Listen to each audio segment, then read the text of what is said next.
Buenas noches, doctor Chirino. Buenas noches, compañero. ¿Se me escucha? Disculpe, ¿se escucha bien? Sí, yo sí al menos. Ya. Bueno, buenas noches, compañero. Buenas noches, doctor. A mí me toca hablar el tema de cristaloides y coloides. Bien, aquí les presento el índice acerca de los puntos que tocaremos. Dentro del objetivo de la presentación están el comprender las propiedades de los cristaloides y coloides y sus indicaciones en la fluidoterapia. El otro objetivo que debemos tener en cuenta es entender las diferencias que existen entre los diversos tipos de estrategias de fluidoterapia y las indicaciones de cada una de estas. Y también tengo el objetivo de haceros conocer la importancia del balance hídrico en la fluidoterapia. Bien, para empezar, aquí en la fluidoterapia vamos a tener dos elementos muy importantes a tener en cuenta. Tenemos tanto los cristaloides como los coloides, que van a tener una importancia en el restablecimiento del volumen intravascular. ¿Por qué queremos reponer los volúmenes a nivel del intravascular? Porque básicamente estos se van a encargar del aporte de oxígenos y diversos nutrientes a los diversos células, tejidos y órganos del cuerpo. Entonces ahí está la importancia de estos cristaloides y coloides. Para empezar, algunas de las características generales de los cristaloides y coloides. Tenemos los principales en los cristaloides, tenemos la solución salina al 0.9% o también llamado suero fisiológico, también tenemos el lactato de Ringer y también tenemos la solución de Clozas. Claro, hay otras más, pero estas son las principales. Dentro de los cristaloides, el ideal que deberíamos usar sería el lactato de Ringer. Sin embargo, el lactato de Ringer, dadas las condiciones de los diversos hospitales, muchos de estos no son accesibles, ya sea por diversos motivos. Pero el que sí vamos a tener a la mano, el que sí va a estar disponible siempre, va a ser la solución salina, que va a ser el tratamiento de primera línea en los casos de los shock. Pero hay que tener en cuenta que también tenemos los cristaloides. La importancia de los cristaloides es que estos van a estar relacionados directamente con la presión hidrostática, porque al administrar cristaloides es como administrar líquido. Los cristaloides van a estar compuestos por ciertos iones, como el sodio y el cloruro, pero nosotros sabemos que los iones, los sodio y cloruros tienen un tamaño molecular ínfimo, y estos pueden atravesar el endotelio, la barrera vascular y pasar directamente hacia lo que es el intersticio, no tienen ningún problema por su tamaño y su peso. Entonces, que para adelantarles un poquito, los cristaloides, una vez que nosotros los administramos, después de un tiempo, solamente entre el 30% de los cristaloides que administramos se van a quedar a nivel del intravascular y el otro 70% va a pasar al intersticio. Entonces, como que es una solución que no es homogénea en este aspecto. Algo que quería mencionar también con respecto a los coloides, en comparación con los coloides, aquí vamos a tener la albúmina, los almidones y la gelatina. El coloide ideal a administrar es la albúmina. Sin embargo, la albúmina también tiene también sus desafíos a nivel clínico, porque no son baratos, son también difíciles de conseguir. Los coloides van a ser líquidos que van a estar incluidos dentro de estas moléculas de gran tamaño y gran peso molecular. Estos no van a tener la capacidad de atravesar el endotelio, o sea, no tienen esa facilidad como los iones del cloruro de sodio, por ejemplo, ¿no?, de atravesarlo. Entonces, estos van a estar relacionados directamente con la presión oncótica. O sea, se van a quedar netamente en el intravascular y van a tener la capacidad incluso de jalar agua del intersticio al intravascular. Entonces, ya vemos las grandes diferencias que existen entre los cristaloides y los coloides. Tanto los cristaloides, en este caso, uno de sus beneficios eh, es que estos son mucho más baratos a diferencia de los coloides. En el caso de los coloides, estos disminuyen, o sea, su efecto es de minutos a pocas horas, a diferencia de los coloides que sí duran mayor cantidad de tiempo, de varias horas. Dentro de las complicaciones principales que tenemos al usar los cristaloides es que estos pueden, como les mencioné, estos tienen la facilidad de pasar al intersticio, entonces pueden producir edema. Otra de sus complicaciones que pueden producir es acidosis. Otra de sus complicaciones es que pueden producir trombocitopenia. ¿Por qué produce trombocitopenia en estos casos? Como les mencioné, administrar coloides es como administrar agua. O sea, diluimos todos los compuestos que existen en la sangre. Diluimos a las proteínas, factores de coagulación, plaquetas, eritrocitos, todo. Barremos con todo. Entonces ahí vamos a ver problemas también, así como la trombocitopenia en estos casos. Y lo mismo pasa con los coloides. Sabemos tanto que coloides no reemplazan a la sangre como tal, porque la sangre es un complejo de compuestos que tienen muchos compuestos que no los cubren los cristaloides ni los coloides.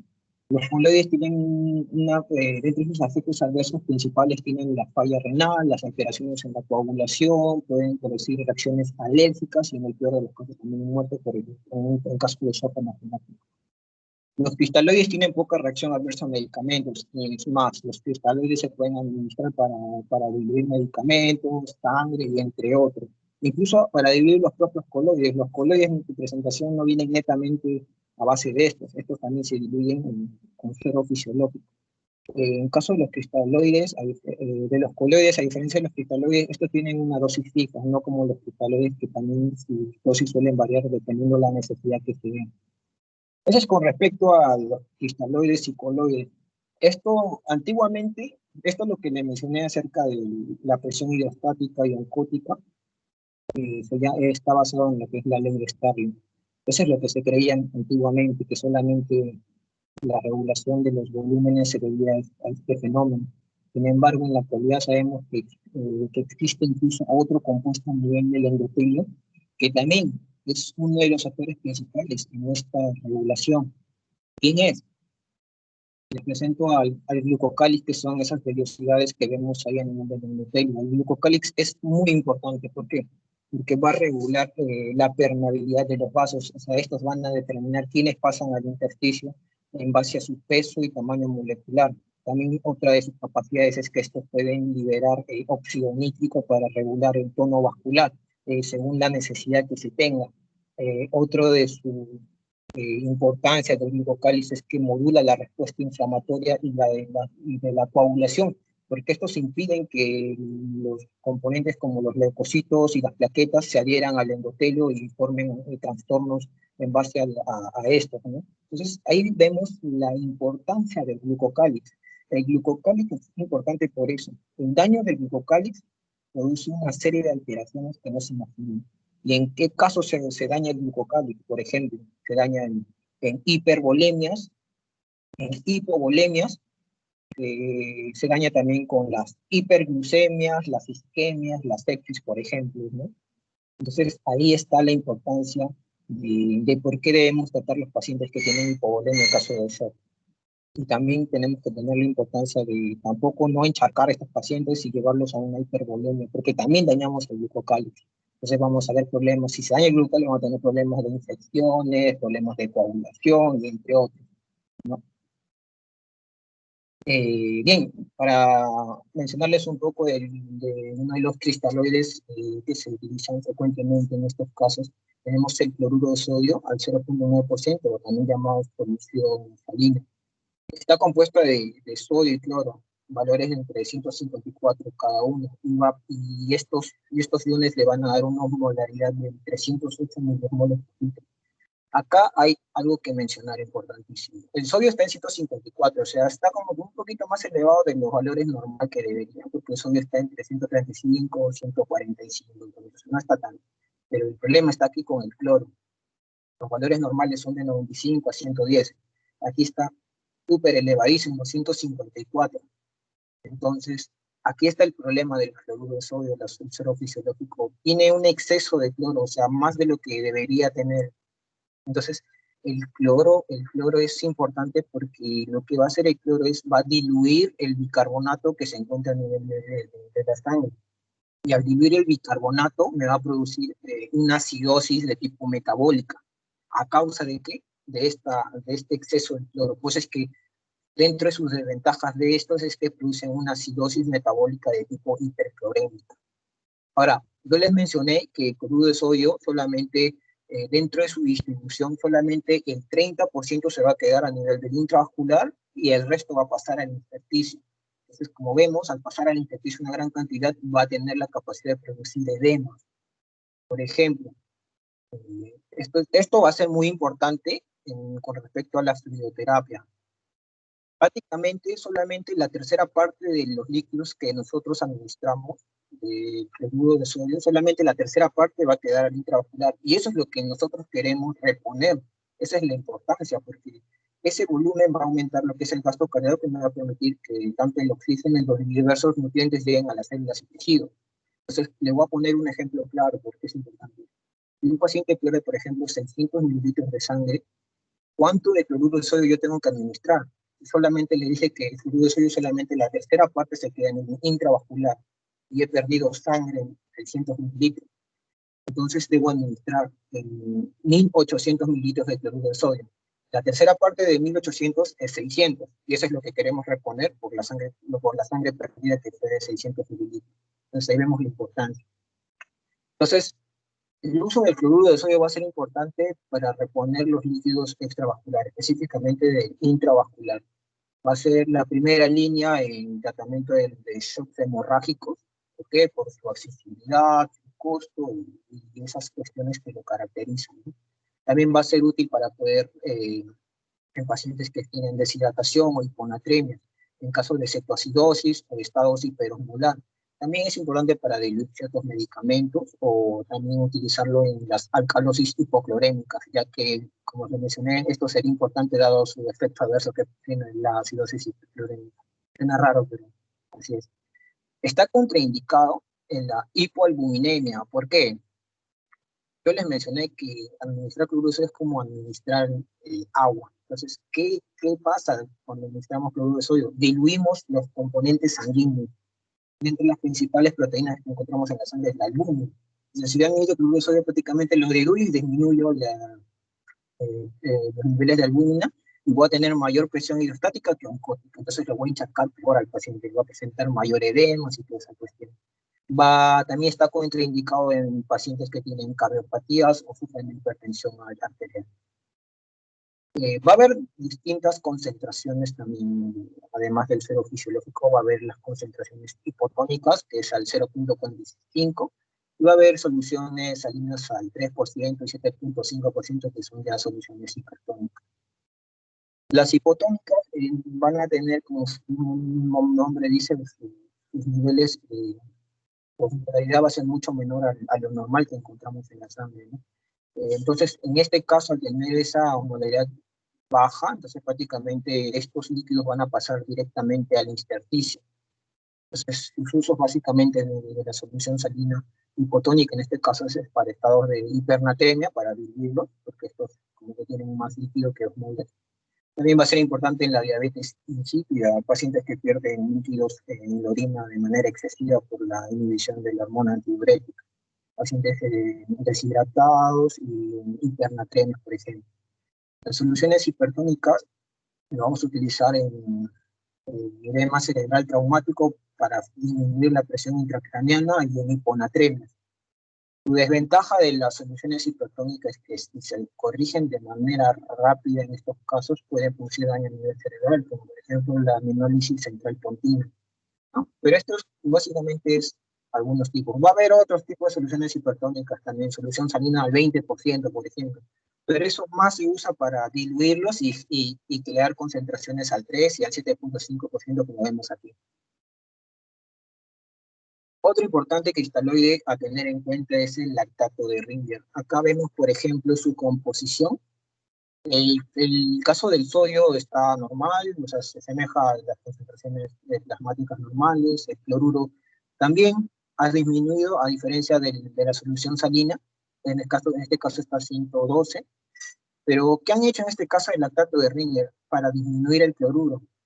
Lo que han hecho es reemplazar los aniones de cloro por lactato. En este caso, el lactato de Ringer, ese es su nombre, lactato. Han administrado lactato para disminuir las concentraciones de cloruro y llevarlo a niveles más fisiológicos como se requiere. Ahí está su importancia. O sea, este lactato de Ringer va a tener una similitud a los valores de la sangre, ¿no? A nivel plasmático. Entonces, dada esa característica, hay que tener en cuenta que el lactato se metaboliza a nivel del hígado y el riñón. Y eso se metaboliza y el producto final va a ser la formación del carbohidrato, y eso es bueno. Sin embargo, esto está contraindicado en casos que el paciente tengan trastornos a nivel renal o hepático, está contraindicado, pues ahí está su desventaja. Está contraindicado porque al no metabolizarse este lactato, van a producir ácido láctico, y eso no es bueno. Entonces, dentro de sus usos prácticamente de este va a ser en deshidrataciones de grandes volúmenes. ¿Por qué? ¿Por qué principal en este caso? Porque al tener grandes volúmenes, si lo corregimos, por ejemplo, con solución salina, o suero fisiológico, entonces, al administrar grandes volúmenes, corremos el riesgo de producir acidosis metabólica tipo hipertorémica. Entonces, no queremos eso. Entonces, en este caso, el ideal sería el lactato de Ringer por no tener esa capacidad. No hace acidosis. También se utiliza para pérdidas gastrointestinales, en cirugías abdominales, en casos de hemorragias segunda línea, claro. ¿Por qué? Porque el de primera línea, como les mencioné, son el suero fisiológico por su disponibilidad. En el caso de pancreatitis también, porque el tratamiento de la pancreatitis básicamente es una hidratación así aguda, severa, y entonces en este caso también el ideal sería el lactato de riñón. Otra de las soluciones isotónicas que tenemos es la de glucosa al 5%. Su composición básicamente va a estar compuesto por agua y glucosa. Y esa glucosa que va a tener en esa concentración le va a dar una molaridad de 278, o sea, similar al de los niveles plasmáticos que tenemos normalmente. Hay que tener en cuenta que la glucosa es como el alimento de las células, entonces a medida que pasa el tiempo esta glucosa se consume, disminuyendo así al consumirse la glucosa, que es el que le da la osmolaridad. Entonces la osmolaridad va disminuyendo y al final de todo llega, solamente te deja agua libre, o sea, netamente agua. Y eso va a tener ciertas repercusiones, porque hay que tener en cuenta que esta glucosa me va a aportar calorías, sí, y va a ser especialmente en casos que en pacientes que tienen ayuno, o sea, que están en NPO, van a reducir el catabolismo de proteínas, porque le estamos administrando la glucosa. Es también importante en la deshidratación de tipo hipertónica. Como yo les dije, esta solución aporta agua libre cuando se consume la glucosa, entonces sería favorable en estos casos. Favorece la diuresis, como les dije también, el aporte de agua libre también inhibe la hormona antidiurética y hace que el paciente también orine más. Básicamente eso. Bien, acá tenemos otros tipos de sueros.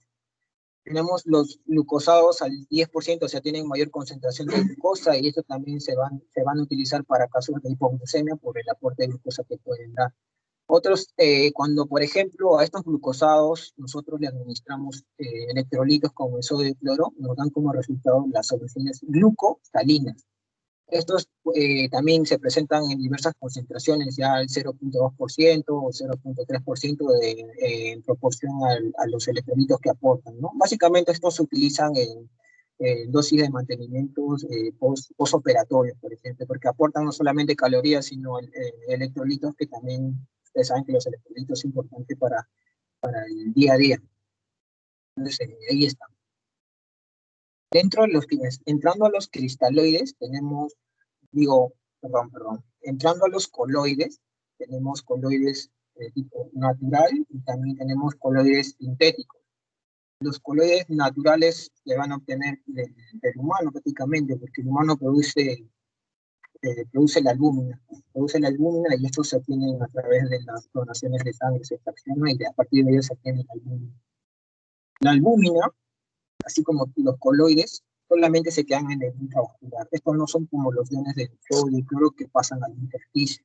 Se quedan a nivel del intravascular y por su capacidad osmótica, estos jalan agua del intersticio al intravascular. O sea, son como grandes expansores. Además del volumen que le administramos, también expande porque ganan líquido del intersticio. Entonces, al disminuir los líquidos del intersticio, disminuimos los edemas. Entonces, ahí está la importancia.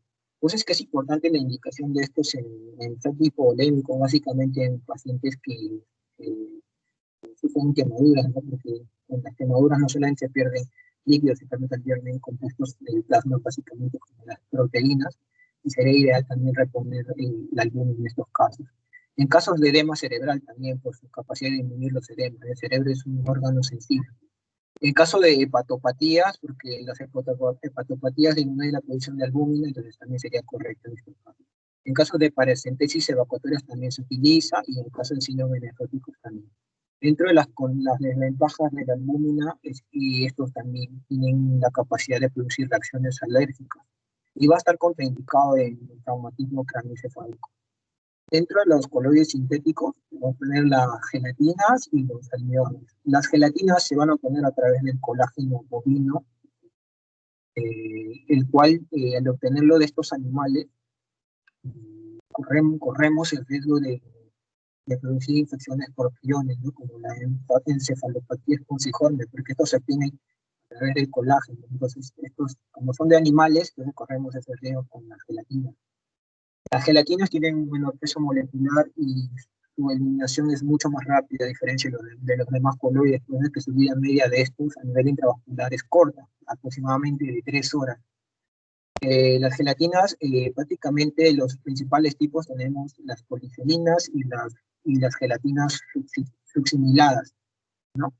Y sus usos, claro, van a ser expansiones intravasculares, por lo que ya mencioné. Las desventajas de estos son que también producen reacciones alérgicas, alteraciones en la coagulación y el riesgo de infección por priones dado a su origen, ¿no? De dónde se extraen, de estos tipos de animales bovinos. En el caso de los almidones, estos también se extraen básicamente de la papa, por ejemplo, en estos casos.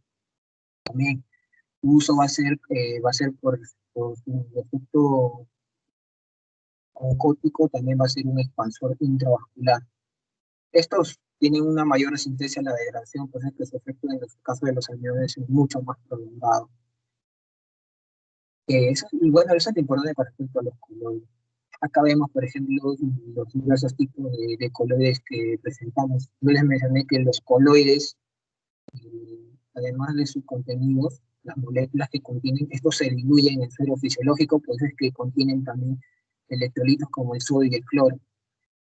Dado a que contienen estas soluciones de suero fisiológico, pues, que los coloides no se queda el 100% de lo que administramos, no todo se queda en el intravascular. Entonces, en promedio se dice que entre el 50%, 40% de los coloides que nosotros administremos se van a quedar en el intravascular y el resto va a pasar al intersticial por las soluciones que presentan estos, o sea, por sus soluciones básicamente, a base de suero fisiológico. Como está demostrado aquí, ahí ven sus contenidos de sodio y cloro, y eso lo ven. Bien, ahora entrando a la parte final, en la fluidoterapia en los pacientes quirúrgicos, debo mencionar que a través del tiempo han surgido diversos tipos de fluidoterapia. Tenemos la fluidoterapia fija o bilateral, tenemos la fluidoterapia restrictiva y tenemos la fluidoterapia basada por objetivos o metas. La fluidoterapia fija o liberal es una fluidoterapia que ha sido ya descartada prácticamente. Cuando el paciente necesita administración de líquidos, estos ya estaban predeterminados por un patrón. Se decía, por ejemplo, los pacientes que tenían, imagínense, no sé, un shock de típico endémico por hemorragia, por ejemplo. El paciente llegaba al quirófano y lo que se decía siempre es, tienes que reponer los volúmenes por el tiempo que ha estado en ayuno, reposición del ayuno. Básicamente estos se dan a través de una regla del 4-2-1. El 4-2-1 básicamente es, por ejemplo, los 10 primeros kilos del paciente tenías que administrarle 4 mililitros por kilogramo por hora de solución salina, en este caso, por ejemplo. Los 10 kilos siguientes tenías que administrarlo a dosis de 2 mililitros por kilogramo por hora, y el resto del peso del paciente tenías que darlo a 1 mililitro por kilogramo por hora, por ejemplo. O sea, tenías que reponer la cantidad de líquidos que ha estado durante el ayuno. De ahí también, durante la cirugía, a veces cuando se exponían las vísceras u órganos, se decía que estos perdían líquidos en estos procesos. A esto le vamos a llamar tercer espacio. O sea, a eso le vamos a pérdidas de tercer espacios que se dan en el quirófano. También se tenían que reponer esto. Luego tenemos que reponer también las pérdidas insensibles que se dan, por ejemplo, ya sea por la respiración, transpiración, entre otros.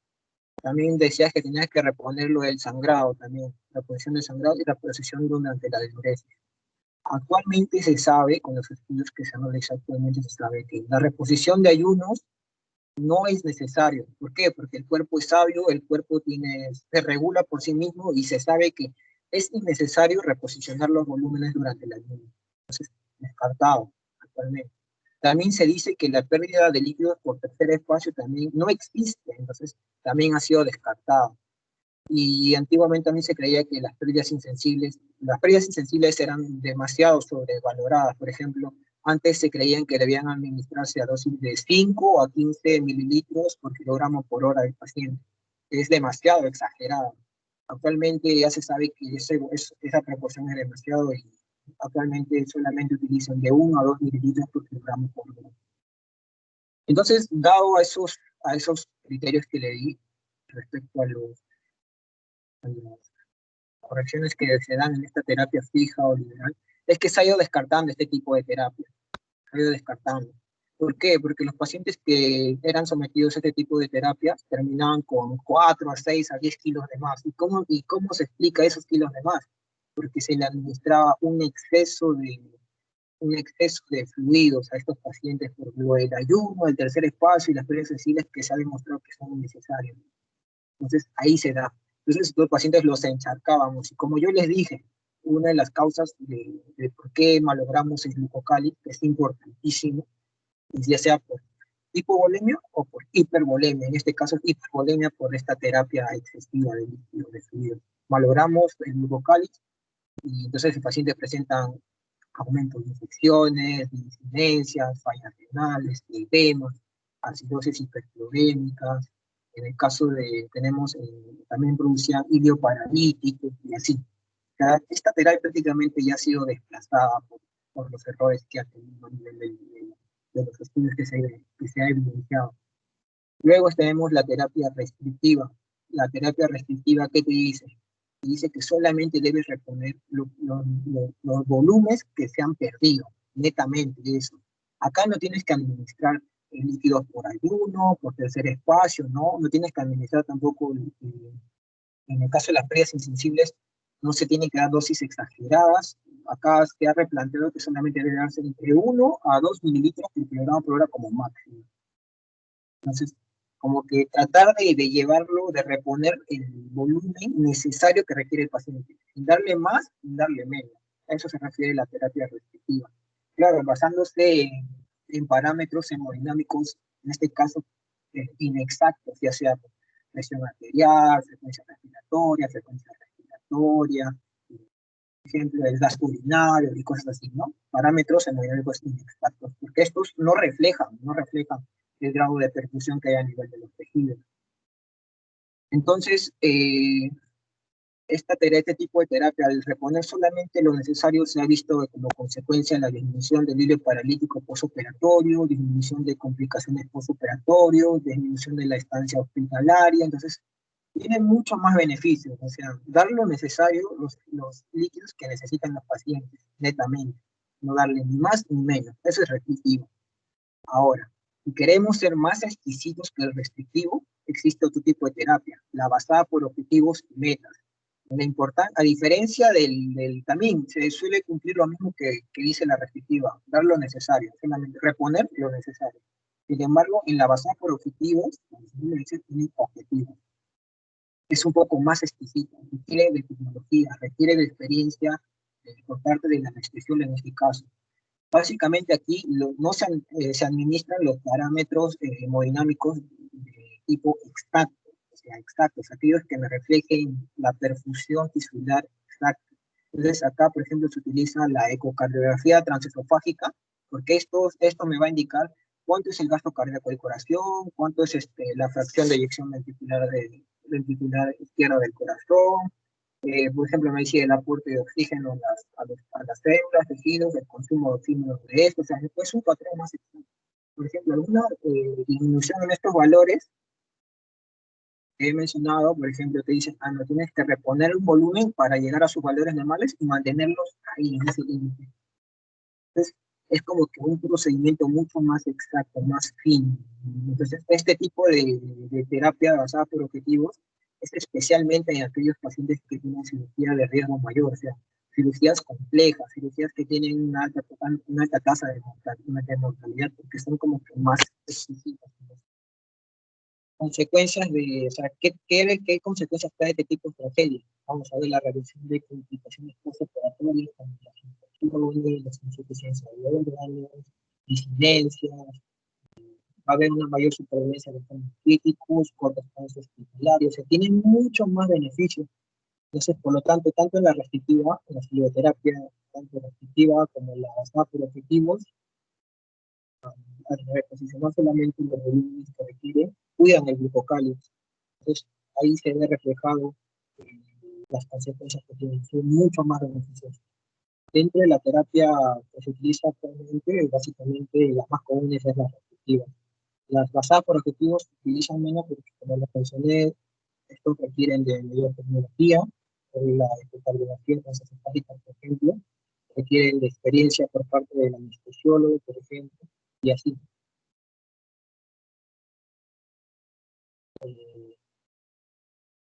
Ya.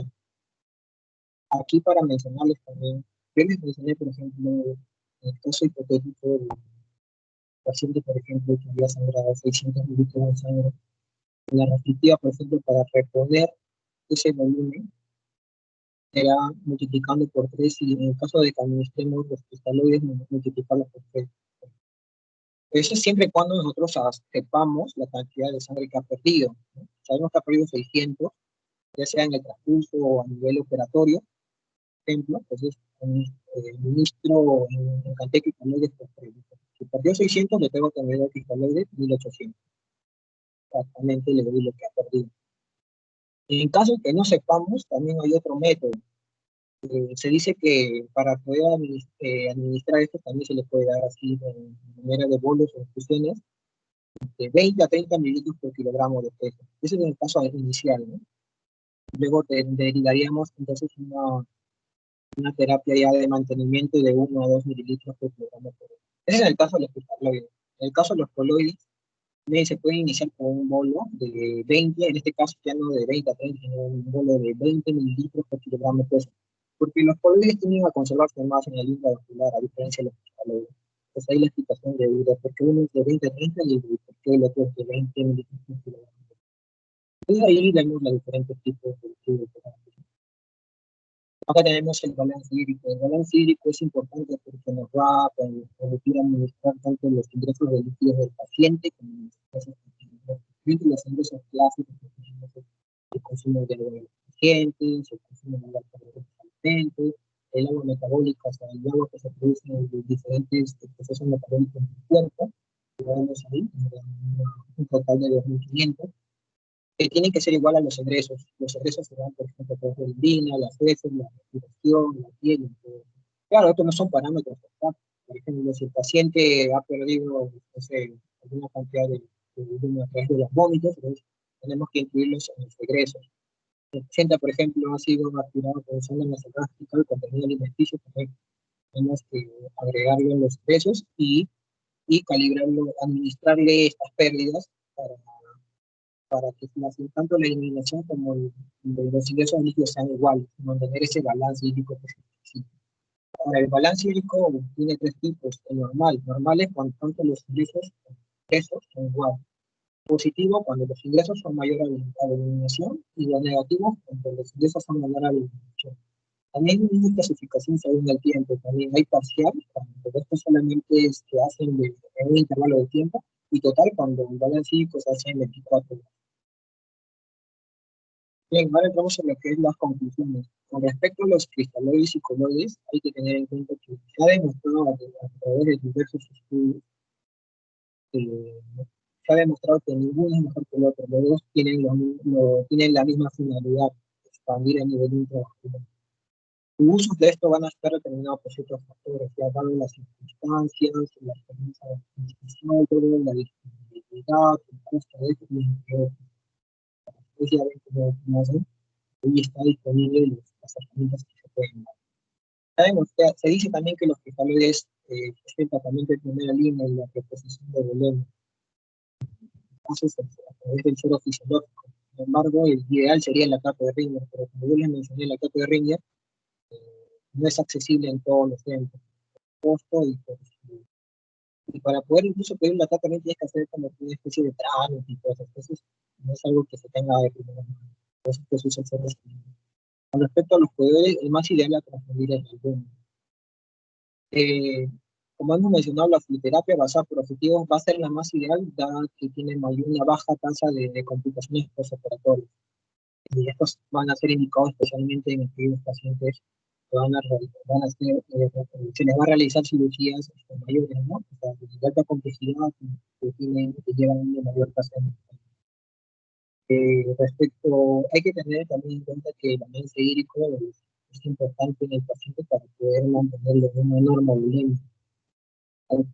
Claro, como la mencioné, hay que, tanto los líquidos que ingresan, hay que tratar de llevarlos igual que sean indóminos a los que terminen. Entonces ahí está la hipotencia. Van a encontrar un montón de estudios, por ejemplo, que comparen qué teoría de fisioterapia es mejor. Pueden encontrar un montón. Aunque van a encontrar artículos que digan cuál es mejor, la liberal o la restrictiva. ¿Cuál es mejor, la restrictiva o la basada por objetivos? Y van a ir todos y todos mencionan que la basada por objetivos es la más adecuada.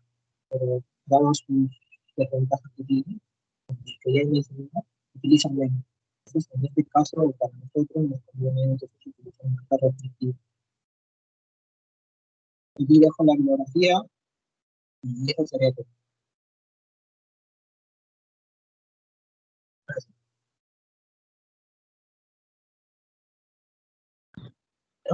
Ya, muy buena tu exposición. Ha estado bien completa. Has tocado varios temas que incluso residentes de anestesiología no tienen claros hasta ahora. Pero como esta es una clase para tus compañeros, entonces vamos a ir, lo importante cuando uno expone es que te lleves algo para la casa. Entonces puedes exponer 1000 cosas, pero si no captas la idea o lo importante o el concepto, no sirve de mucho, ¿ya? Tu exposición ha estado muy buena. A ver, entonces, primero empecemos, ¿no? Existen los cristaloides. A ver, te voy a poner la lista de... Ya, a ver. Existen los cristaloides y los coloides, ya. Los cristaloides y los coloides van a ser fluidos para reponer volemia, ¿no es cierto? Entonces, a ver, por ejemplo, Catherine Mejía. ¿Cuánto, cuánto del peso de una persona es agua en general?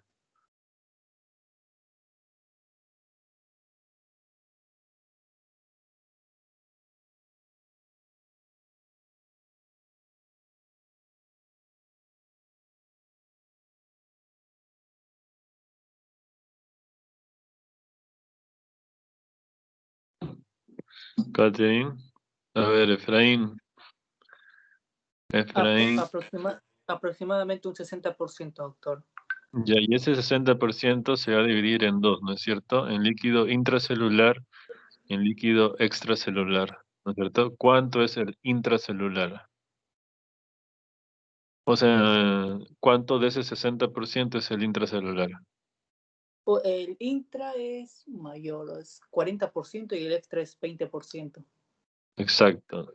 Ya, entonces nos vamos separando, ¿no? Entonces tenemos que de nosotros el 60% es agua y tenemos dos compartimientos, ¿no es cierto? El intracelular y el extracelular.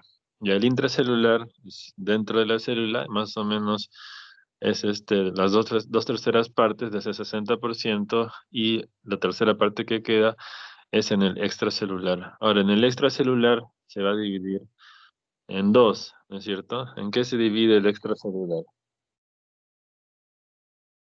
¿Alguien sabe? Plasma y líquido intersticial. Exacto, ¿no? Entonces, el líquido extracelular se divide en líquido intersticial y en líquido intravascular. Entonces, ese es el objetivo de los coloides y cristaloides. O sea, digamos, el coloide y el cristaloide, si existiera un coloide o un cristaloide ideal, debería ser uno que solo se vaya, o sea, que pase al cuerpo, ¿no? Del cuerpo se vaya al extracelular y del extracelular se vaya al intravascular y que nada de eso se vaya al intersticial. ¿Por qué? Porque al final, ¿por qué queremos cristaloides y coloides? Para aumentar la volemia. ¿Qué cosa de todos esos compartimentos es lo que aumenta la volemia? Solo la parte que se queda en el intravascular. El resto, que se va al intersticial, no te aumenta nada la volemia. Es lo que siempre pasa con los pacientes con insuficiencia hepática, por ejemplo, ¿no? Tienen ascitis o tienen policerositis, es líquido, o sea, o están edematizados y y están chocados. Entonces, ¿cómo un paciente puede tener exceso de líquido y estar chocado al mismo tiempo? Es porque lo que me da el volumen para mantener una buena presión, una buena hemodinamia, es el intravascular. Entonces, para empezar, el cristaloide y el coloide, lo que me importa es que de todos esos compartimentos se vaya al intravascular. Mientras más cantidad de ese coloide o cristaloide se vaya al intersticial, va a ser peor. ¿Por qué? Porque voy a tener el intersticio, pues, ¿no? Edema agudo de pulmón, edema de asas intestinales, lo cual va a producir una dehiscencia de las heridas, va a producirme ascitis, puede producirme trasudados, edema agudo de pulmón, etcétera, ¿no? O sea, cosas que en realidad me perjudican en vez de beneficiarme y no me van a aportar nada a la bulimia. Si toda mi bulimia se va al intersticial, mi paciente va a seguir chocado. Entonces, primer punto es que el coloide y el cristaloide, su objetivo debe ser irse al intravascular. Mientras yo tenga un coloide y un cristaloide que más se vaya al intravascular y menos al intersticial, va a ser mejor, ¿ya? Entonces, el segundo punto es saber cuándo voy a usar un cristaloide o un coloide, ¿no? Entonces, bueno, básicamente, obviamente, cuando un paciente esté chocado. No solo, digamos, hay 4 tipos de shock. Por más que en todos no sea la causa principal la hipovolemia, todos el manejo inicial es con volumen, ya sea cual sea el tipo de shock. A ver, Amy Leguía, ¿puedes decirme los tipos de shock? Son 4. Sí, doctor, tenemos el shock hipovolémico, el shock distributivo, obstructivo y cardiogénico. A ver, por ejemplo, si te dicen, doctora, tengo un paciente con shock séptico, ¿qué tipo de shock es ese? Un shock distributivo, doctor. Si te dicen, doctora, tengo un niño en emergencia que está con diarreas y vómitos hace 3 días, ¿qué shock? Y está chocado, ¿qué shock es ese?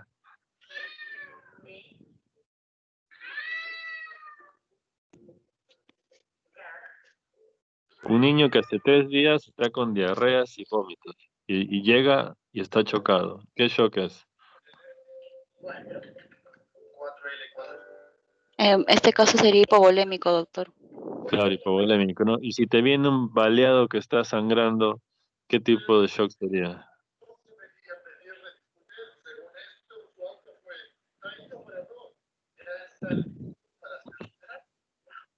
También sería un hipovolémico. El hipovolémico puede ser o por una hemorragia, o sea, por pérdida de sangrado, o puede ser por una deshidratación, ¿no? Sea por golpe de calor, sea por diarrea, sea por vómitos, cualquier cosa que lo haga perder líquido. Pero el distributivo va a ser cualquier tipo de shock que te produzca una vasoplegia. ¿Qué cosas te producen vasoplegia? La sepsis. Otra cosa, la anestesia neuroaxial. ¿No? Si uno busca, o sea, los shocks neurogénicos, ¿no? Y dentro cuando uno busca tipos de shock neurogénico está la anestesia neuroaxial. El otro tipo de shock es la anafilaxia, ¿no? ¿Qué pasa con la anafilaxia? Hay una vasodilatación, una vasoplegia, y eso lo hace un shock distributivo. Entonces, si, por ejemplo, si tengo un shock séptico, un anafiláctico o un neurogénico, el problema es la vasoplegia. El problema es que el vaso no se contrae. Sin embargo, si tú ves las guías de cualquier tipo de shock, sea hipovolémico, cardiogénico, distributivo, obstructivo, lo que sea, todos empiezan con volumen, ¿ya? Todos. Así la causa principal no sea eso, ¿no? Si yo tengo un shock neurogénico, obviamente lo que necesito es un vasopresor. Sin embargo, mientras consigo el vasopresor, inicio con volemia, ¿no? Igual la anafilaxia. La anafilaxia se inicia pasando bolo de 20 mililitros por kilo de cristaloide. ¿Pero qué? ¿Eso le va a quitar el shock? No, sino le doy de mantenimiento. ¿Para qué? Para mantener una adecuada función renal mientras le administro el vasopresor, que en este caso sería la adrenalina. En caso de un shock neurogénico, tengo una vasoplegia, igual le administro volumen 20, 30 mililitros por kilo, mientras le voy poniendo su vasopresor, que es la principal causa. Entonces, no importa el tipo de shock, todos se inician con volumen. Ahora, ¿cuál es mejor? Estamos hablando de conceptos claros, ¿ah? ¿Cuál es mejor? ¿El cristaloide o el coloide? Bueno, puedes buscar cualquier tipo de guía de cualquier país y no existe ninguna guía donde te recomiende que tu tratamiento inicial de bulimia sea usar un coloide. Siempre tu primera opción va a ser un cristaloide, siempre, nunca va a ser un coloide, ¿ya? Porque, bueno, como dijo el que expuso, lo más común va a ser el suero fisiológico normovolémico, ¿no? ¿Por qué? Porque es el más accesible, está más a la mano, está más distribuido. Sin embargo, lo malo es que tiene complicaciones, ¿no? Para eso se creó el lactato de Ringer, por ejemplo, ¿no? Entonces, a ver, eh, Yanela Mautino, ¿qué complicaciones tiene dar un cristaloide? Ya, mencionó que por tener mucha cantidad de cloro, esto puede Ajá. llevar a que se disminuya el bicarbonato y como consecuencia hacer una acidosis metabólica hiperclórica.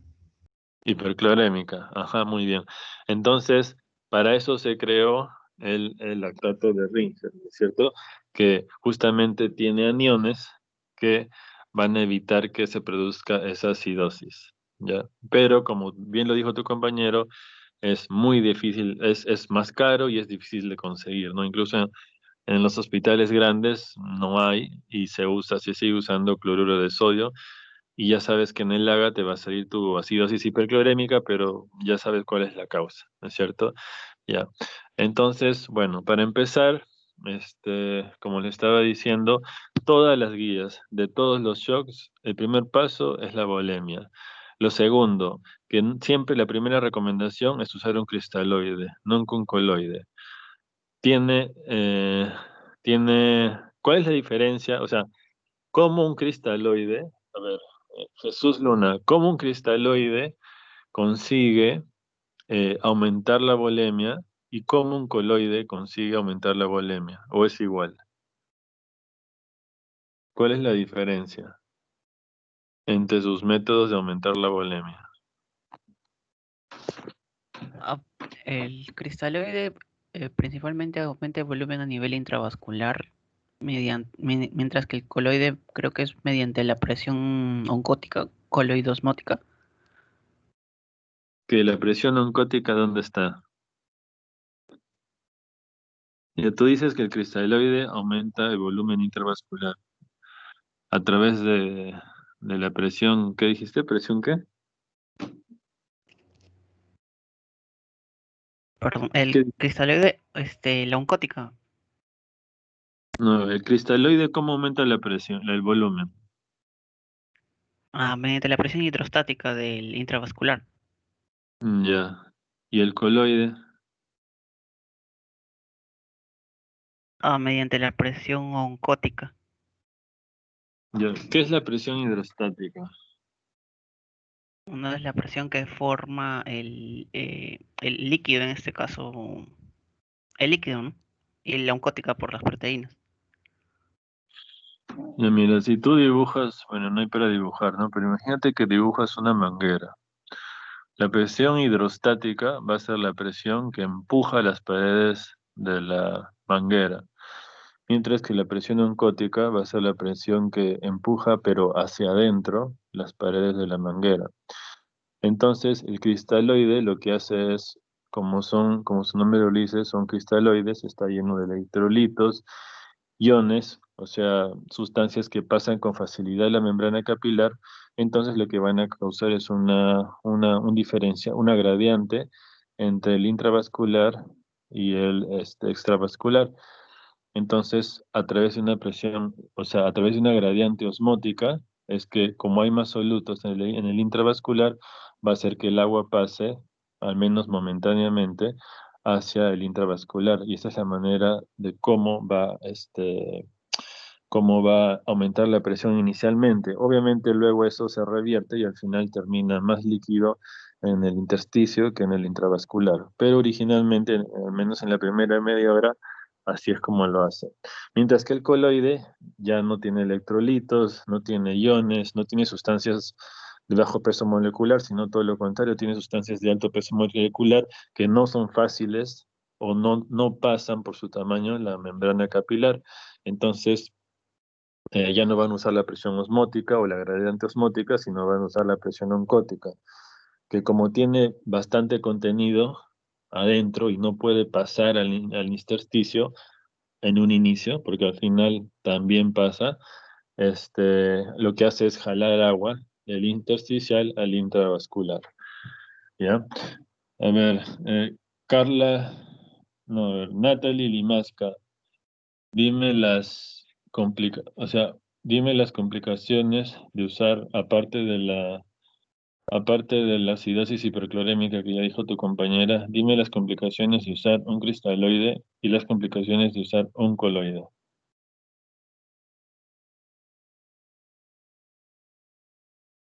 Primero dime las ventajas del cristaloide sobre el coloide y luego dime las desventajas del cristaloide sobre el coloide. Para que quede claro.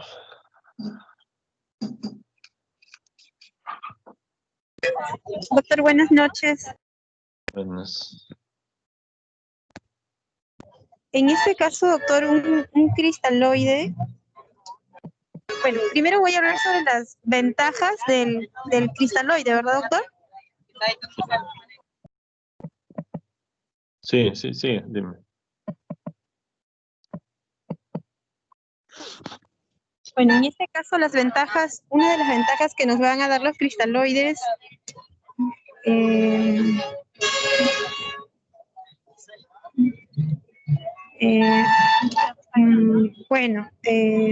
nos van a ayudar, por ejemplo, los cristaloides a reponer lo que son líquidos y como van a tener lo que son electrolitos, también nos van a ayudar a reponer lo que son los electrolitos. Son de mayor rápida, la infusión es rápida y por lo tanto la recuperación en este caso de los líquidos también son más rápidos. A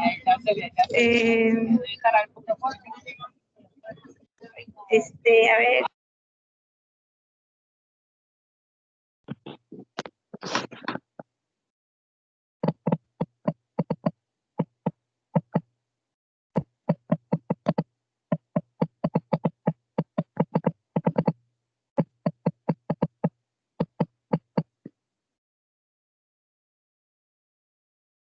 Y por ejemplo, doctor, en este caso las desventajas de los coloides es que puede haber mayor reacción alérgica, puede haber mayores trastornos de coagulación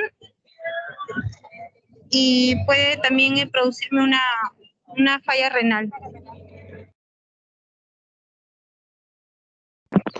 Ya lo has dicho algunas cosas bien, algunas cosas mal, así que voy a recapitular para que quede bien grabado esto. Ya, primero, ¿cuál repone más rápido el volumen? El coloide. ¿Ya? Eso quédate en la cabeza. El coloide es el que repone más rápido el volumen intravascular. Segunda cosa, ¿quién se queda? ¿Te acuerdas que habíamos dicho al inicio, no? Que al final lo que me importa es que cuánto se queda en el intravascular y cuánto se va al intersticial. Entonces, en la primera media hora o 45 minutos a una hora, el que más se queda en el intravascular, que es lo que me importa, es el coloide, mientras que el cristaloide es el que más rápido va a pasar al intersticio. ¿Ya? Ahora, ¿por qué entonces todas las guías me dicen, oye, empieza con cristaloide? Porque el cristaloide tiene menos efectos adversos. Si bien si uso una solución salina al medio normal, puedo tener una acidosis hiperclorémica. Esa acidosis hiperclorémica no va a tener mayor repercusión en el paciente, o sea, es leve. Con tal de una acidosis hiperclorémica se clasifica dentro de una acidosis metabólica no, o sea, de no lactato, ¿no? Y las acidosis metabólicas que son perjudiciales para el paciente son las acidosis metabólicas con hiperlactacidemia. Así que no aumenta el lactato, no me importa, o sea, no me va a causar mayor problema que haga una acidosis hiperclorémica. Y como dijo tu compañero, ya existen sustancias cristaloides que evitan esto, como principalmente el más conocido, el lactato de Ringer. ¿Ya? ¿Por qué inicio siempre con cristaloides? Primero, porque usualmente, si un paciente llega y necesita reposición de volumen, para empezar va a ser un paciente crítico, sea por la causa que sea por el shock que sea, ¿no es cierto? Si tengo un paciente crítico, voy a querer usar una sustancia que tenga menos efectos adversos.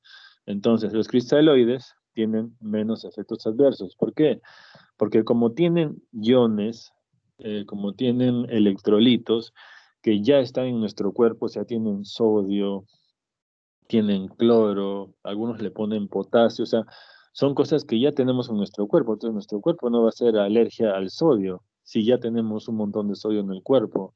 Entonces, hay menor riesgo de, por ejemplo, anafilaxia. Imagínate que tengas un shock hemorrágico y encima se te agrega una anafilaxia, o sea, un shock distributivo. O sea, tendrías un hipovolémico más un distributivo junto. Esto te perjudica mucho y disminuye mucho la sobrevida del paciente. Entonces, lo que me conviene es usar una sustancia con menos posibles efectos adversos, y los cristaloides son esos. Tienen menor riesgo de toxicidad. ¿Por qué? Porque están hechos a base de electrolitos y iones que ya tenemos en el cuerpo. Segundo, tienen una menor capacidad de alterar la función renal. ¿Por qué? Porque, de nuevo, como son electrolitos y como son iones que están en nuestro cuerpo, son sustancias que normalmente se pueden filtrar por el riñón sin ningún problema.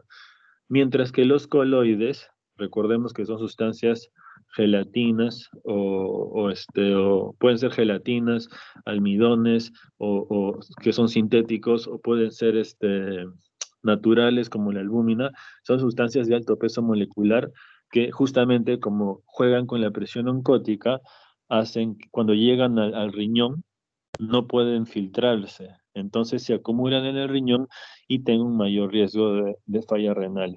Y lo otro es que como por ejemplo almidón, ¿no? Uso coloide y decido usar un coloide que esté hecho a base de almidón. ¿Qué pasa si la persona nunca ha recibido almidón? Le pones el coloide de almidón y es alérgico al almidón. ¡Pum! Tienes anafilaxia. Entonces, o le pones gelatina con succinil, no me acuerdo, pero es con succinil, ya, y esa gelatina que es sintética, nunca se le habían puesto, se la pones para mejorarlo y resulta que que era alérgico a eso. Entonces, no te puedes arriesgar. Y el tercer punto es en la coagulación. Bueno, los coloides tienen alteran más, mejor dicho, la coagulación.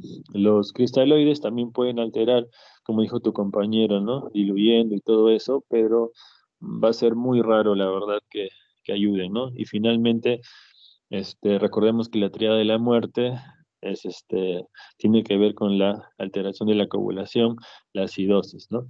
Entonces, el coloide, si bien me repone más rápido el volumen, también me expone a mayores riesgos, como son la anafilaxia, la falla renal y alteración de la coagulación. Si viene un paciente con shock hemorrágico con alteración de la coagulación, ni loco le voy a poner un coloide de arranque, porque estaría duplicando mi riesgo a que haga más alteración de la coagulación y sangre más. Entonces, eso es por ahí, ¿no? Ahora, ¿cuál es la desventaja del cristaloide? Toda la explicación tiene que ver en base a sus componentes. Los cristaloides están hechos a base de iones y electrolitos que tienen bajo peso molecular y que pasan fácilmente de la membrana capilar. Es por eso que no hacen falla renal. Los coloides son soluciones pesadas, siendo albúmina, almidón o gelatina, que no pasan la membrana capilar, por eso usan la presión oncótica y por eso pueden hacer falla renal. Entonces, ¿cuál es la ventaja de eso? Que demoran más en pasar al intersticio. En cambio, el cristaloide, como son iones y cloro y todo eso, pasan más fácil al intersticio. Se dice que un 75% y más o menos media hora de lo que tú les has administrado ya está, o 30%, perdón, 70 o 75% si tú le administras 1 litro de cristaloides, se dice que en media hora el 70 o 75% ya está en el intravascular. ¿Qué me origina eso? Cosas que no quiero, edema agudo de pulmón, ascitis. Imagínate que entró un paciente por obstrucción intestinal, le hicieron su sutura, encima tenía la albúmina baja, así que no va a pegar, y encima le hiciste un edema de asas, y peor todavía, no pega. Otra consecuencia mala de los cristaloides, y en general de cualquier terapia con hipervolemia, eso vamos a hablar más adelante, es el daño del glucocálix, ¿no? Algo súper importante, como ya explicó tu compañero. Y otra cosa otro concepto importante que deben de tener en cuenta es que siempre un paciente que sale con balance positivo, hayas usado cristaloide o coloide, va a tener mayor tasa, o sea, va a tener mayor chance de que haga falla renal en el posoperatorio o tardíamente, si es que es una sepsis y no entró a sala. O sea, siempre hay que buscar el balance neutro o negativo. Y si es un paciente en esta época de COVID, por ejemplo, que entró a UCI por una insuficiencia respiratoria, siempre insuficiencia respiratoria debe de tener balance negativo todos los días. ¿Por qué? Porque si tengo un paciente con insuficiencia respiratoria, con tendencia al balance positivo, ¿qué estoy ganando? Edema agudo de pulmón. ¿Qué va a hacer eso? Que nunca deje el ventilador o que sea más difícil dejar el ventilador. ¿Ya? Entonces, bueno, ya yendo a temas más específicos, quería decirles algunas cositas importantes, ¿no? Algunas generalidades. Por ejemplo, ¿no? De los coloides, ¿no? Y a ver, del cristaloide quiero que se acuerden dos cosas para siempre. Primero, ¿cuál es el más común en los baratos que siempre usan? El cloruro de sodio al 0.9%. Sin embargo, el cristaloide puede ser isotónico, hipertónico o hipotónico. Si tengo un edema de pulmón, voy a usar una solución hipertónica. Si tengo un paciente con hipernatremia, voy a usar una solución hipotónica. Y siguen siendo cristaloides. Entonces, si uno va a usar un cristaloide, debe de ver la concentración, ¿no? Pueden ser hipotónicos, isotónicos o hipertónicos. Mientras que el coloide siempre va a ser isotónico. El otro es que, si bien el más común es usado, el cloruro de sodio, ¿no? Nuestra gran desventaja es la acidosis hiperclorémica. ¿Es algo fundamental? No. ¿Por qué? Porque es una acidosis que no me eleva el lactato. Así que es una acidosis, entre comillas, benigna, por así decirlo, ¿no? A mí las acidosis que me importan son las acidosis metabólicas que me elevan el lactato. Ahora, ¿para eso tiene solución? Sí, para eso está el lactato de Ringer, el acetato, el maleato y no sé qué más. Hay más soluciones así que son con aniones que evitan justamente ese problema. Ahora, en cuanto a los coloides, ¿no? Son tres básicamente, ¿no? Los coloides, que es el hemacel, que son gelatinas, los almidones, que son los que más tienen alergia, y la albúmina. A ver, ¿cuál es el que más, digamos, el que más se quede en el intravascular sin pasar al intersticial? obviamente va a ser la albúmina, ¿no? Porque es lo más natural. El problema es que es lo más caro y lo más difícil de conseguir. ¿Cuál es la ventaja del almidón? El almidón es una sustancia que se queda mucho tiempo en el intersticio. Entonces va a demorar hasta 3 días para pasar perdón, es una sustancia que se queda en el intravascular. Va a demorar hasta 3 días, 72 horas para pasar al intersticio. Pero ¿cuál es mi problema con el almidón? La albúmina es una sustancia natural dentro del cuerpo. Todos tenemos albúmina, más o menos entre 4 o 5 miligramos de albúmina por mililitro. Pero el almidón es una sustancia que no es natural del cuerpo. El almidón ni siquiera se puede metabolizar por el cuerpo. Por eso es que se acumula. Entonces recordemos por qué los coloides hacían falla renal, porque como eran grandes, no se acumulaban en el glomérulo y me daban falla renal. Entonces el almidón, hacer una sustancia, primero que nada, exógena, puede causar anafilaxia, y segundo, como demora 72 horas en eliminarse, es el que más dura, pero el que más riesgo tiene de hacerme una falla renal. ¿Ya? Entonces, digamos, entre comillas, el mejor coloide es la albúmina. Ahora, realísticamente, ¿puedes conseguir albúmina? No. Incluso para los pacientes con cirrosis que necesitan albúmina, pucha, es todo un trámite por el CIS conseguirles albúmina. Así que en la vida real, el mejor cristaloide son las gelatinas. Porque obviamente van a tener riesgo de anafilaxia, van a tener riesgo de falla renal, van a tener riesgo de una coagulación. Pasada la hora, el 50% va a pasar al intersticio, pero por lo menos tienen menos efectos adversos que el almidón, tienen menos riesgo de anafilaxia que el almidón, y es mucho más accesible que la albúmina, ¿ya? Respecto a las terapias, ¿no? La fluidoterapia a libre demanda, restrictiva o guiada por objetivos. Lo primero que tienen que tener en cuenta es que si ustedes ven un libro antiguo donde hablan de la terapia, de la fluidoterapia a libre demanda original, hablan del famoso 421 que habló su compañero, ya. Ese 421 en realidad no es que se aplique solo para niños. Ese 421 en la fluidoterapia original, el que creó la fluidoterapia libre demanda original, aplica el 421 para todos. Y si tú aplicas el 421 para una persona de 80 kilos, te sale una barbaridad de líquido, o sea, lo inundas al paciente y en un ratito ya tienes edemas por todas partes. Entonces, digamos, se ha ido modificando con el tiempo y ahora se dice que el 421 es para niños. Si es un adulto normal, ya no es 421, sino 1 por kilo. Y si es un anciano, recordemos que mientras más avanza la edad, menos agua somos, o sea, menor volumen de distribución, puedes usar 0.5 por kilo, ¿no? Pero esa es una alteración. Esta es una, digamos, modificación moderna, pero la original es 421 para todos. Así seas un abuelo de 65 años, con 421 lo inundabas y hacías hilio paralítico, mayor estancia hospitalaria, mayor disencia de heridas, se dañaba el glucocálix, había pésima quimiotaxis, mala agregación plaquetaria, o sea, muchas complicaciones. Por eso es que se creó la fluidoterapia restrictiva y propone conceptos interesantes. Por ejemplo, ¿acaso cuando yo me voy a dormir, yo me voy a dormir a las 10 de la noche y me levanto a las 10 de la mañana, he dormido 12 horas? Ya a ver, digamos, ¿no?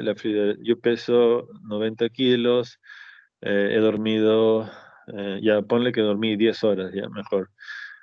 Significa que si yo peso 90 kilos, por cada hora que son 10, al despertarme debo de tomar 900 mililitros de agua para no estar hipotenso o para no estar deshidratado. O sea, yo me duermo 10 horas, me levanto, orino, voy al baño y no tengo sed, y no tengo taquicardia, y no tengo hipotensión. Entonces, por qué existe eso del ayuno? Si cuando una persona normal duerme y se levanta y orina, se lava las manos y regresa y normalmente sigue viendo su televisión. No baja a la cocina y se toma, en mi caso, por ejemplo, si he dormido 10 horas, tendría que tomarme 900 mililitros, o sea, 1 litro de agua. o no se levanta y está hipotenso y me siento mareado, o no se levanta y está taquicárdico porque me falta volumen. Entonces, eliminen el ayuno. Y básicamente se compone en reponer lo que el paciente pierde, ¿ya? Incluso también propone que el tercer espacio no existe. El tercer espacio es un espacio, digamos, fantasioso, por así decirlo, ¿no? Entonces tú repones el mantenimiento, que es el peso del paciente en mililitros por hora, y repones lo que haya sangrado, ¿no? Lo que haya sangrado, lo que haya vomitado, lo que haya orinado, lo que tú evidencies que en ese momento de la cirugía haya perdido. Tú no repones cosas que no ha perdido previamente. Es más, si tú un paciente lo metes en ayunas de 10 horas, no está hipotenso, no está taquicárdico. Es más, las nuevas guías te dicen, es mejor que un paciente entre habiendo tomado un paciente puede tomar hasta 400 mililitros de una solución glucosada, como de las que habló tu compañero, ¿no? Dextrosadas al 10, al 33, a lo que sea, 400 mililitros, que es bastante, y a los 90 minutos no hay rastro de líquido por encima del ángulo de Treitz. Y si ya pasó el ángulo de Treitz, es imposible que vomite. Es más, esa solución glucosada va a hacer que disminuya la resistencia a la insulina, que disminuya el estrés operatorio y disminuye la estancia hospitalaria y tiene 1000 beneficios. Hay menos cilio, todo es mejor. Entonces, el ayuno en realidad no está mal reponer ayuno, no debería reponerse, es más, no debería de existir el ayuno, debería de dársele soluciones extrosadas. La teoría dice 90 minutos, dale 2 horas antes y estás totalmente seguro. Y eso es lo de restrictivo. ¿Cuáles son las ventajas? No se daña el glucocáliz, no tienes balances positivos exagerados. Yo les dije, ¿no?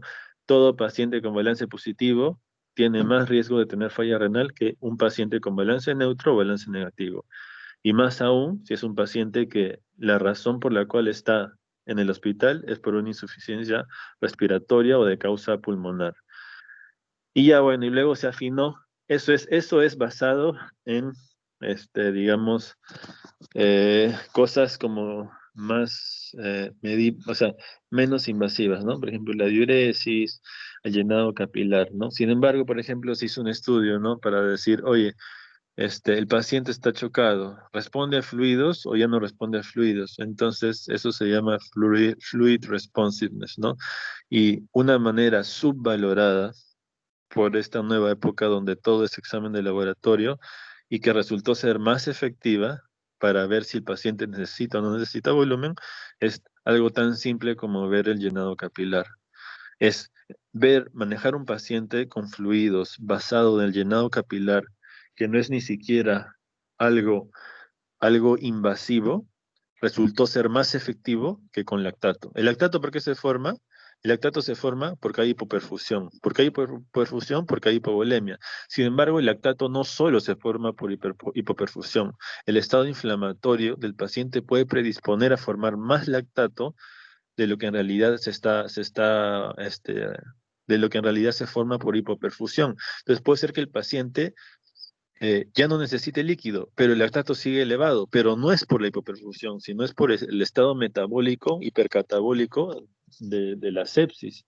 Lo otro que se estudió es el exceso de bases, ¿no? Un exceso de bases negativo de -8, -9 es indicativo de falta de fluido. Sin embargo, ¿cómo obtienes el exceso de bases? Tomando un AGA.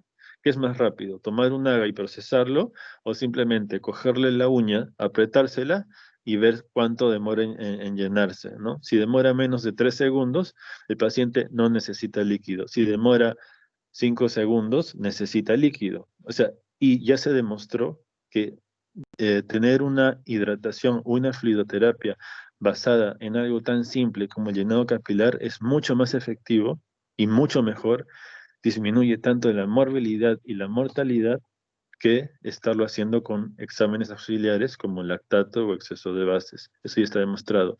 Finalmente, lo que tu compañero dijo fue la guiada por objetivos. Ya son cosas un poco exageradas, un poco más invasivas, sin embargo, de todos sus métodos que tienen de la guía por objetivos, evidentemente es la mejor, pero digamos en la vida real la menos aplicada en nuestra realidad nacional, pero sin embargo hay una forma que es medir el diámetro de la cava. Si el diámetro de la cava pasa de 8 o 6, no recuerdo bien, es que el paciente está con exceso de líquidos, no necesita fluidos. Y está menos de 6 o 8, la verdad no recuerdo, es que el paciente necesita fluidos. Necesita solo un ecógrafo y apuntarle a la cava. No necesitas un Swan-Ganz, que es más, ahorita muchas guías recomiendan ya no poner catéter Swan-Ganz, porque es un procedimiento muy invasivo, es un procedimiento muy peligroso. No es como poner un catéter venoso central. Un Swan-Ganz tiene que llegar a la arteria pulmonar, entonces es muy peligroso. Ya no se recomienda eso. O sea, de todos los guiados por objetivos, el más sencillo es coger un ecógrafo y medirle el diámetro de la cava y con eso saber si el paciente necesita fluido y si no o no. Si no necesita fluido, ¿qué haces? Pasas a los vasopresores. Y el último tema que tocó tu compañero fue... ¿Cuál fue? No me acuerdo. Fue... Balance hídrico, ¿no? Ah, ya bueno, de balance hídrico.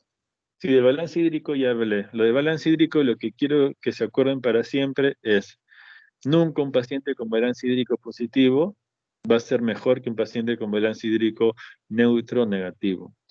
Ya se sabe por estudios que un paciente con balance hídrico positivo, sea la enfermedad que sea, va a tener mayor incidencia de falla renal. Hayas usado cristaloides o hayas usado coloides o haya tenido la patología que haya tenido. Punto 1. Punto 2. Ahora, elijo neutro o negativo.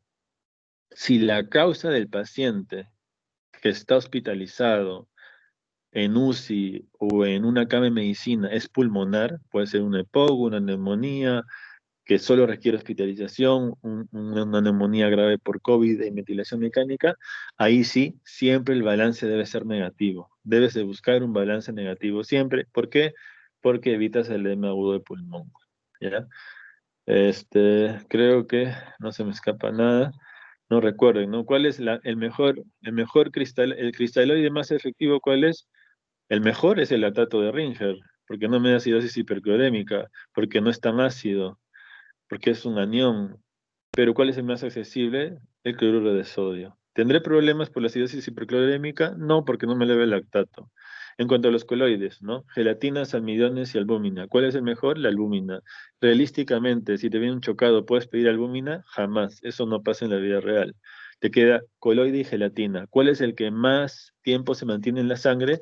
El almidón. Pero el almidón, hay mucha gente que es alérgica al almidón, entonces es más riesgo de anafilaxia, y segundo, como se mantiene más tiempo en la sangre, es mayor peso molecular, se acumula más en el riñón y puede darme mayor tasa de falla renal y mayor alteración de la coagulación. Por eso la mejor, aunque no es la ideal, es la gelatina, ¿no? ¿Cuál es la ventaja? La única ventaja de la gelatina sobre el cristaloide es que la gelatina se mantiene más tiempo en el intravascular y que repone más rápido que el cristaloide. ¿Cuál es la ventaja del cristaloide? Que no me va a dar toxicidad porque finalmente está hecho de cosas que ya hay en el cuerpo, ¿no? Sodio, potasio, cloro. Bueno, el potasio se le agrega, ¿no? Es sodio y cloro en realidad, es sal.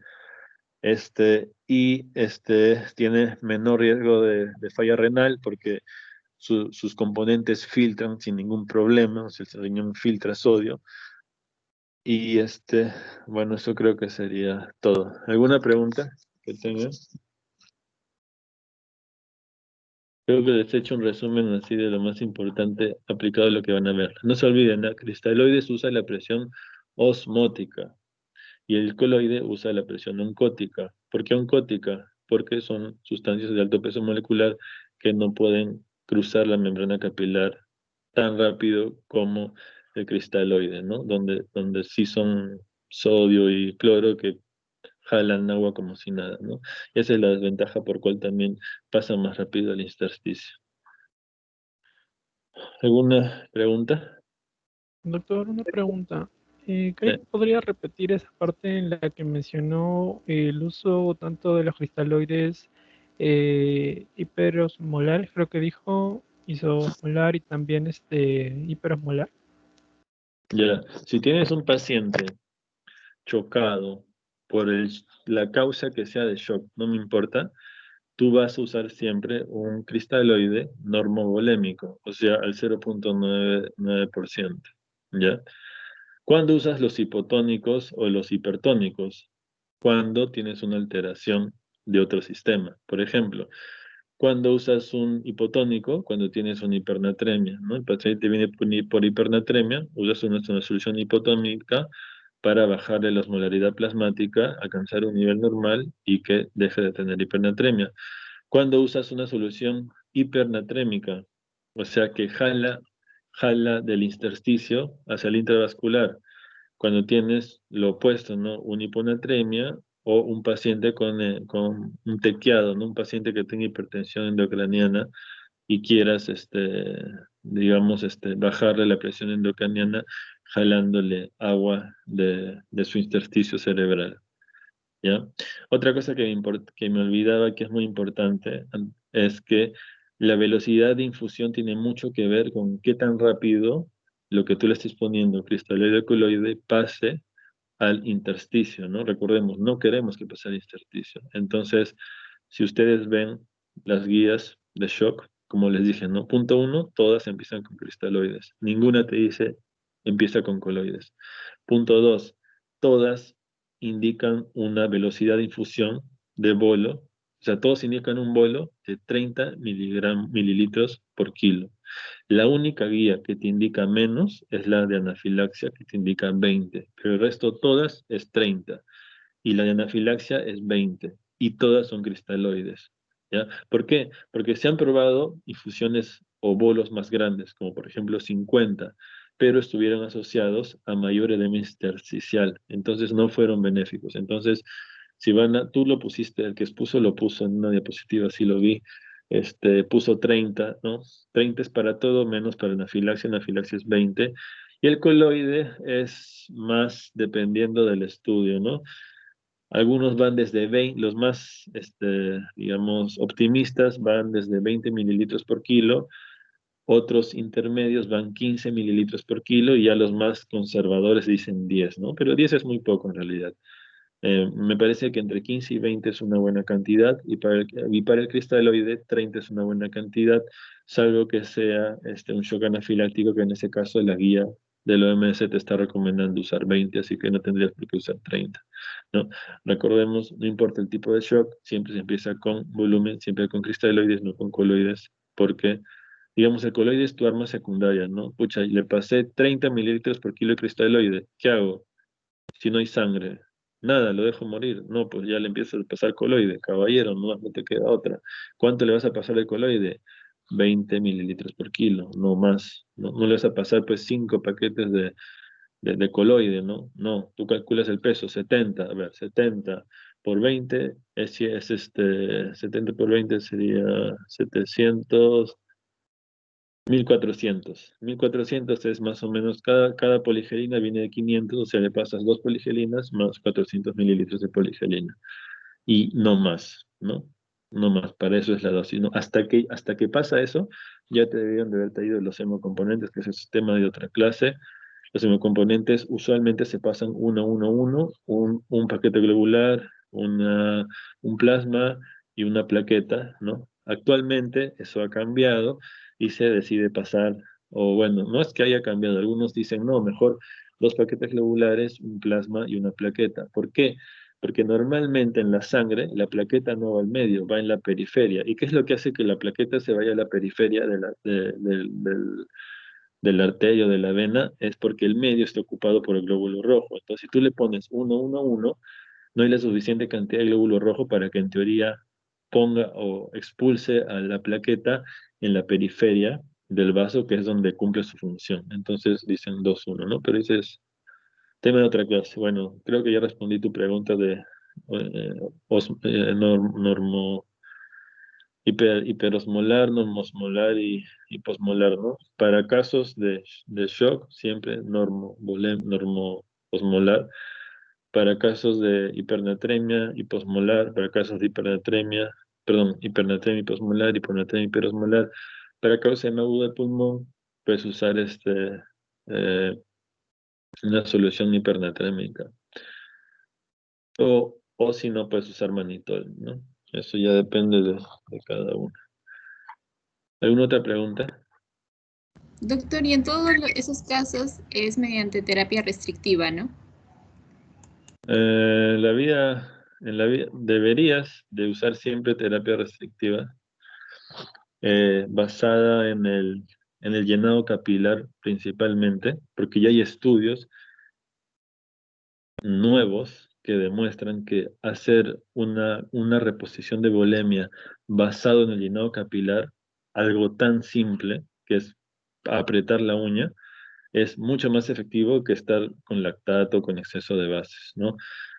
Esto es lo que más se hace, o lo que debería hacerse más. ¿Por qué? Porque en la vida real no hay un ecógrafo a la mano para hacer guiada por objetivos.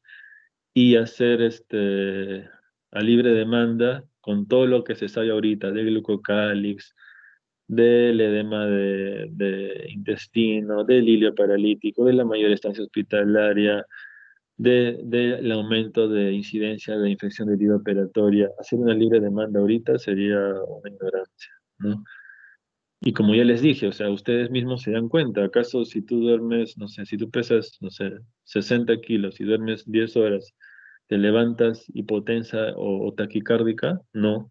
¿Te levantas y bajas corriendo a tomar 600 mililitros de agua? No, o sea, estás normal, no pasa nada. Entonces, no tiene ningún sentido la terapia de libre demanda, ¿no? La que más se usa es la restrictiva. La forma más fácil de hacerla es con el llenado capilar, pero la mejor obviamente va a ser la guiada por objetivos. El problema es que usa métodos invasivos y la manera menos invasiva, pero que igual requieres un aparato, es con la ecografía, ¿no? También se puede medir la onda de pulso, pero requiere un software muy, muy caro y que normalmente un monitor no lo tiene. Así que también es algo difícil de conseguir en la vida real. Así que, pucha, denle bola al llenado capilar. O sea, ya se olvidan de ese llenado capilar y es algo tan fácil.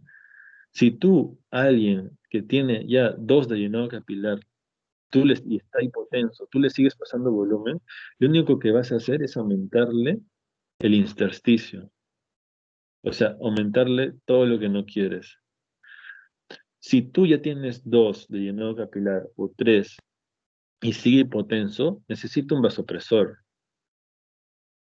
No necesita volumen. Y usando el vasopresor, disminuyes, ya no vas a tener edema intersticial, que es lo que quieres evitar. Y es lo que clásicamente pasa en un shock séptico, ¿no? Un shock séptico está chocado, empieza a pasar volumen, sigue chocado. Tú crees que sigue chocado por volumen, pero en realidad no es eso. Ya tiene un buen llenado capilar. Ahora, pero ya con esto termino. ¿Por qué el llenado capilar es tan indicativo de que le falta o no le falta volumen al paciente? Muy fácil, porque el cuerpo está hecho de órganos, de varios órganos, algunos principales y otros secundarios. Los órganos principales, como el cerebro, el corazón, el riñón, el pulmón, tienen un sistema propio que se llama autorregulación. Entonces, así me choque, por el sistema de autorregulación voy a redistribuir el flujo de mi cuerpo y lo voy a llevar al cerebro para que mi cerebro aguante un poquito más, ¿no es cierto? ¿Cuáles son los órganos que no tienen autorregulación? O sea, esos órganos que no tienen autorregulación son los que van a ceder su fluido a los órganos principales importantes, ¿no? Entonces, ¿cuál es el órgano más grande del cuerpo que no tiene autorregulación? La piel.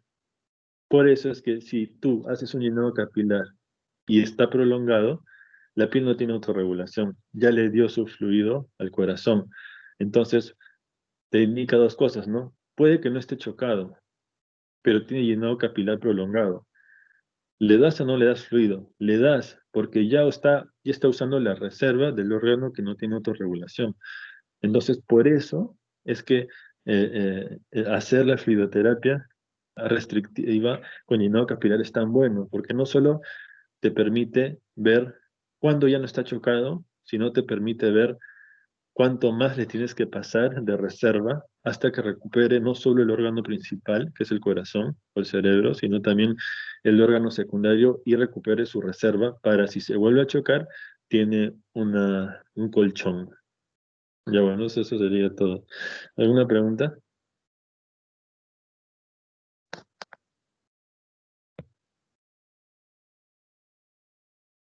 Doctor, yo tengo una pregunta. A mí sí, Sí. yo expuse y todo, pero también me quedé con algunas dudas.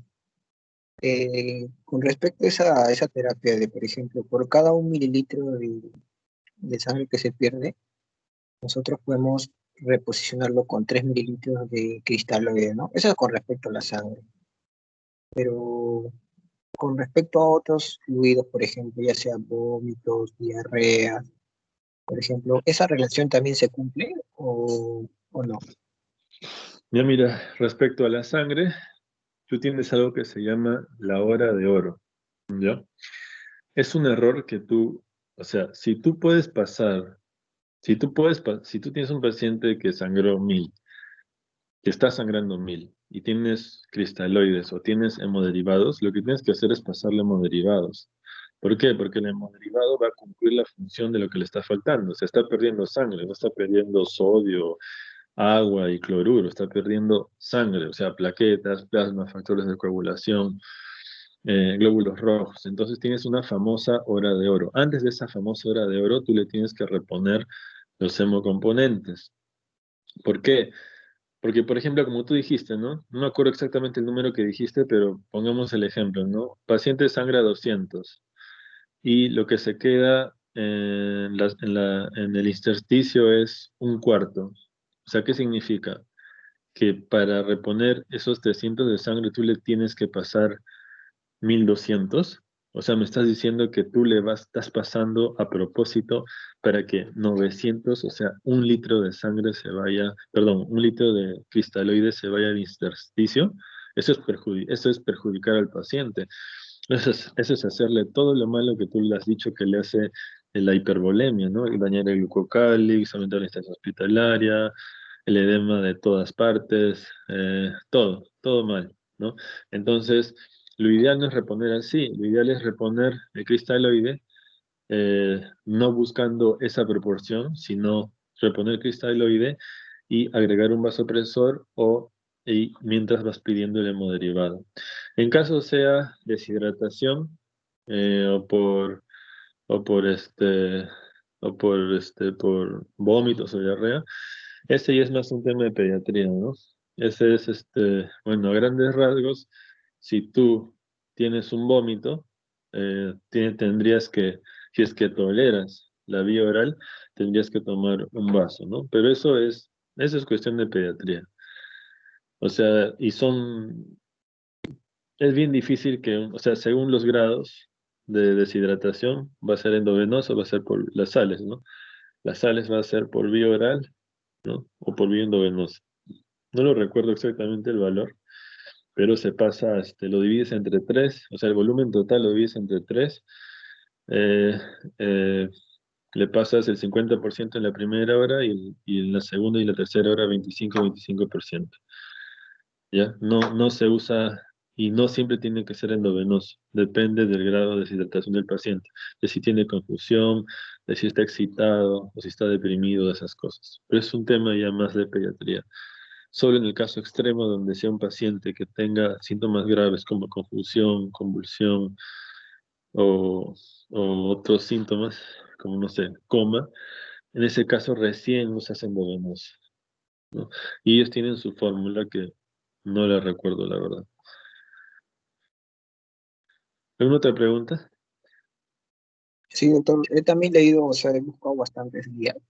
Y además de esa relación, por ejemplo, el bolo inicial en el caso de los cristaloides que mencionó de 20 a 30, también hay otros guías que recomiendan que darle un bolo inicial de 1 litro, otros que dicen darle bolo inicial de 2 litros, por ejemplo. La ATLS, la guía de la ATLS, por ejemplo, dice un bolo de 1 litro así. Pero otras guías como las que he mencionado aquí te dicen, por ejemplo, cristaloides entre 20 a 30. Pero mira, o sea, siempre, a ver, te pongo un ejemplo así clarísimo, ¿ya? Por ejemplo, En anestesia hay una gran pregunta, ¿no? ¿Cuándo suspendes un paciente? O sea, ¿qué presión debe tener un paciente para suspenderlo por hipertensión? Entonces, cuando tú te pones a buscar el valor, ¿no? Esperas encontrar un valor, ¿no? No sé, que te diga 200, 100. Ah, ya, si tiene 200 de diastólica o 100 de perdón, si tiene 200 de sistólica o 100 de diastólica, lo suspendes, ¿no? Tú esperas eso, pero te pones a buscar y te das cuenta que cada sociedad de cada país tiene un valor diferente y muy variable. Hay sociedades súper conservadoras que dicen no, diastólica de más de 100 y sistólica de 190 ya se suspende la cirugía. Otras no, más. Dicen no, sistólica de más de 210 y diastólica de más de 110. Entonces, en medicina siempre va a haber el problema que nunca hay un consenso exacto o nunca hay un valor exacto. Entonces, tú debes elegir lo que más, digamos, lo que pienses tú que más, o sea, no lo que pienses, sino lo que más tenga relación al bienestar de tu paciente. A ver, yo te pregunto, ¿no? O sea, ¿es más exacto que te digan reponle 30 mililitros por kilo o que te digan reponle 1 litro? O sea, si el paciente pesa 50, si es una paciente oncológica, desnutrida, abuela, que tienen menos agua, ¿y qué sería mejor? ¿Pasarle 30 mililitros por kilo, pesando 50 kilos, o pasarle 1 litro? O sea, Bueno, lo hacer, ideal sería en función al peso, porque es como que más claro, individualizado. Creo que lo exacto, más- exacto. Tú tienes que, o sea, siempre vas a encontrar muchas diferencias, pero tú siempre trata de elegir lo que sea por peso. Siempre lo que es por peso va a ser más exacto y va a ser más aplicable a tu paciente. ¿Ya? Entonces siempre usa eso, ¿ya? Y como te dije, yo he revisado las guías de todo, anafilaxia, de trauma, de sepsis, todas dicen cristaloides 30, ¿ya? La única que dice 20 de cristaloides es la de anafilaxia, así que acuérdate de eso y suficiente. Y el coloide está como una ayuda si es que aún no has pedido la sangre o si es que aún no has podido iniciar el hemoderivado. Por ejemplo, si es un caso de un shock séptico, no vas a pedir hemoderivados, ¿no? Porque la causa no es volumen, la causa es vasoplegia, distributivo.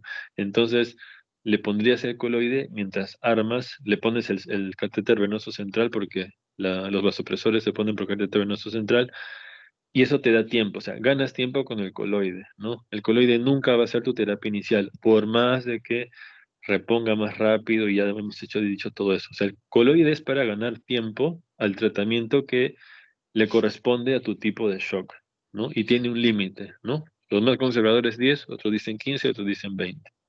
Ya tampoco pasarse de eso. Y siempre como segunda línea, el coloide siempre va a ser segunda línea. Yo he leído artículos donde te dicen coloide primera línea. ¿Sabes quiénes te dicen coloide primera línea? El laboratorio que fabrica el coloide. Solo el laboratorio que fabrica esa marca de coloide te va a decir que el coloide es mejor que el cristaloide. Pero las guías europeas, americanas, todas te dicen no, cristaloide, segunda línea, coloide. Y el coloide, mientras averiguas cuál es la causa del shock del paciente y tratas el shock del paciente, o sea, su causa. ¿Ya? Entonces, bueno, a tu pregunta de si uno me dice 2 litros, 1 litro, no, siempre usa la que es por kilo de peso. O sea, 30 mililitros por kilo, 20 mililitros por kilo. Si es coloide, 15 mililitros por kilo, 20 mililitros por kilo. Siempre va a ser mejor eso. No solo para cristaloides y coloides, para medicamentos, para lo que sea. Siempre las dosis tienen que ser lo más exactas posibles según el peso del paciente, porque varía el volumen de distribución.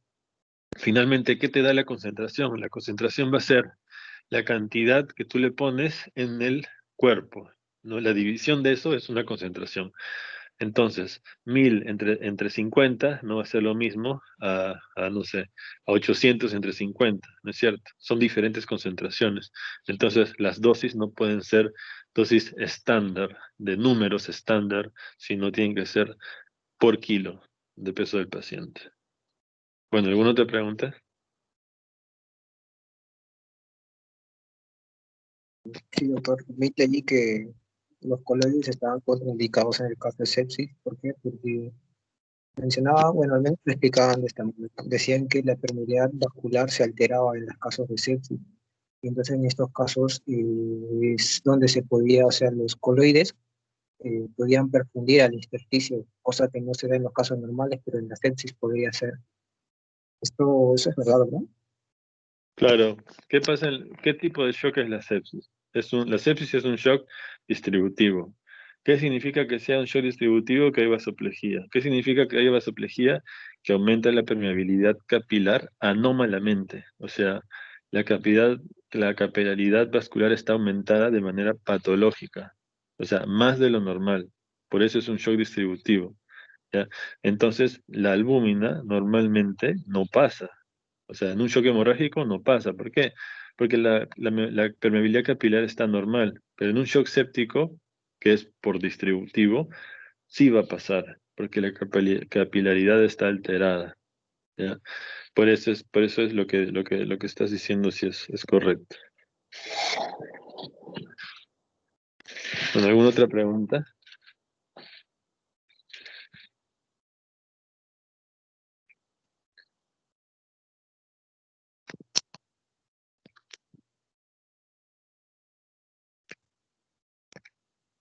Doctor, buenas noches.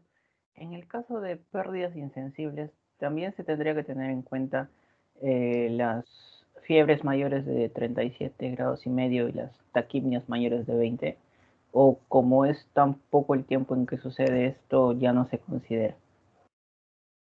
Mira, a ver, para empezar, toda fiebre o toda taquipnia es un estado hipercatabólico, ¿ya? Siempre.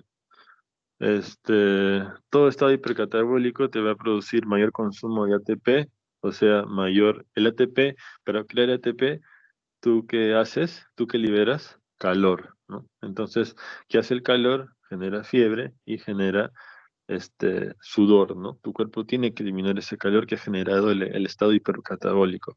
Entonces, la taquicardia o la fiebre sí va a aumentar las pérdidas insensibles, ¿ya? ¿Cuánto exactamente? Pucha, suele ser la enfermedad. Yo hago restrictivo y las pérdidas insensibles solo les calculo por el mantenimiento, o sea, por el kilo de peso, ¿no? Aparte de lo que, lo que, lo que, aparte de lo que pierda, ¿no? En orina, en vómito, en sangre, lo que sea. Tú siempre tienes que jugar a ganador, ¿no? Entonces, si no sabes exactamente cuándo es su pérdida insensible, o sea, no sé, o sea, no sé, 38 grados, ¿cuánto le hace perder a un paciente 50 kilos? No sé. Entonces, no se la considero. Ya, si no se la consideré, ¿con qué voy a salir? ¿Con balance neutro o negativo? Jamás positivo. Entonces tú juegas a ganador. Luego llegas a la UCI, en la UCI pueden tener su ecógrafo, ¿no? Le ponen su ecógrafo, ven la cava y ven que le falta, pues si le ponen, ¿no? O si no, en el intraoperatorio, antes de salir, le haces el llenado capilar, ¿no? Y si tiene buena presión pero mal llenado capilar, significa que todavía le falta fluido. Si está hipotenso y tiene mal llenado capilar, le falta un montón de fluido. O sea, tienes que pasar tanto fluido, primero para que recupere la presión y segundo para que recupere el llenado capilar. Pero siempre juega ganador. O sea, nunca el balance positivo. El balance positivo está demostrado de 1000 maneras que es perjudicial para el paciente, en todo sentido. ¿Ya cuánto exactamente? No, no lo sé. Yo le hago el mantenimiento nomás de lo que pierde por hora. O sea, el peso por hora. Eso es lo que le hago de mantenimiento. ¿Alguna otra pregunta?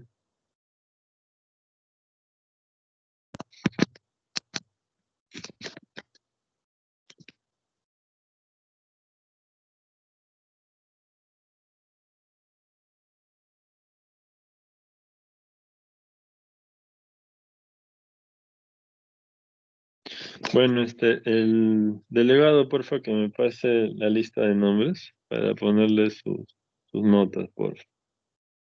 Ya. Ya, doctor. No sé quién será el delegado, pero te digo mi número para que lo apuntes y me pases por WhatsApp la lista. Ya, doctor, acá tengo. ¿Tienes mi número? No, doctor, no lo Ya, tengo. es 991-571-758. Y me pasas el nombre del expositor y de los demás. ¿Cómo se llama el que ha expuesto? Brian, creo, Yo, ¿no? doctor López Ávila Jason. Ah, Jason. Muy bien tu exposición, ¿no? Ha sido muy buena. Deberías ir al hospital a exponérsela a los residentes. Muy buena. Te felicito. Bueno, eso es todo entonces. Nos vemos. Gracias, doctor.